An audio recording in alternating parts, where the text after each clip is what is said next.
কথার মামা কোথাও যেতে গেলে কথা বলে, এ কি মামা, তুমি এই সন্ধেবেলা কোথায় যাচ্ছ?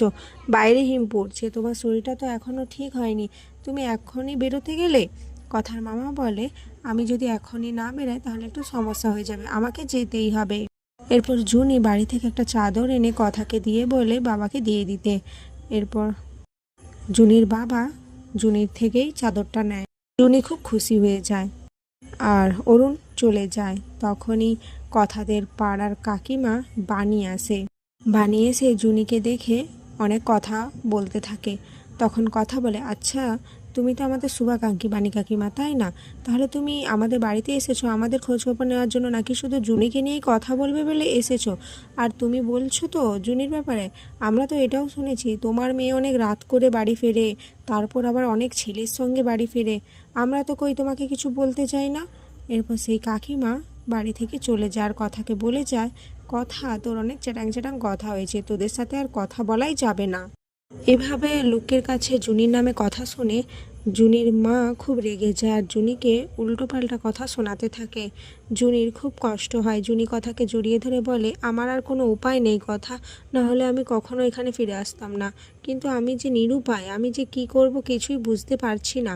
কথা বলে, তুই চিন্তা করিস না জুনি, সমস্ত কিছু ঠিক হয়ে যাবে, তুই একটু বিশ্বাস রাখ ভগবানের ওপরে। ওই দেখ তারা খসেছে, মনের ইচ্ছা পূরণ করে নে, দেখবি তো সব ইচ্ছে পূরণ হয়ে যাবে। এদিকে কায়দা কানুনের সকলে উনিকে ঘিরে ধরেছে আর বলে, গোবর দেবী আমাদের টোপ গিলেছে। গোবর দেবী আজকে কি বলেছে জানিস?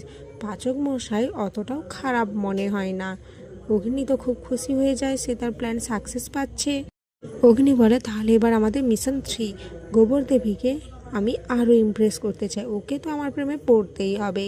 সবিতাকে দিয়ে লুকিয়ে লুকিয়ে একটি জারের মধ্যে শুয়োপোকা জোগাড় করে অগ্নিরা আসে। শুয়োপোকা কথার বাগানে ছেড়ে দেওয়ার প্ল্যান করে। কর্তা দাদু সবিতাকে এভাবে লুকিয়ে নিয়ে যেতে দেখে জিজ্ঞেস করে যে এর মধ্যে কি রয়েছে, কিন্তু সবিতা আচার বলে সেখান থেকে কেটে পড়ে। এরপর অগ্নিরা যখন সেই শুয়োপোকা ভর্তি জারটা নিয়ে বেরোতে যাবে, তখনই কর্তা দাদু আসার বলে, এই হচ্ছে আমাদের বাড়ির নাকি ভবিষ্যৎ, সব এক একটা গর্ধব তৈরি হয়েছে।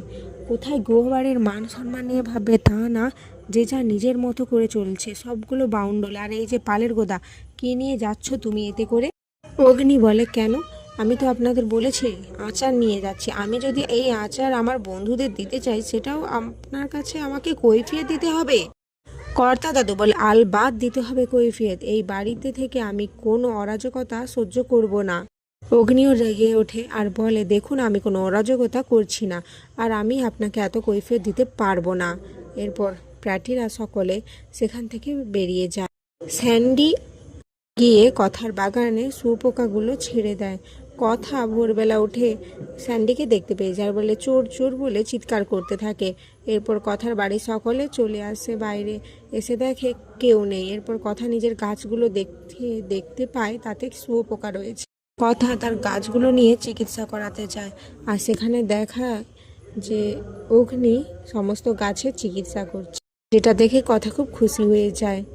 আর এখানেই এপিসোডটা শেষ হয়ে যায়।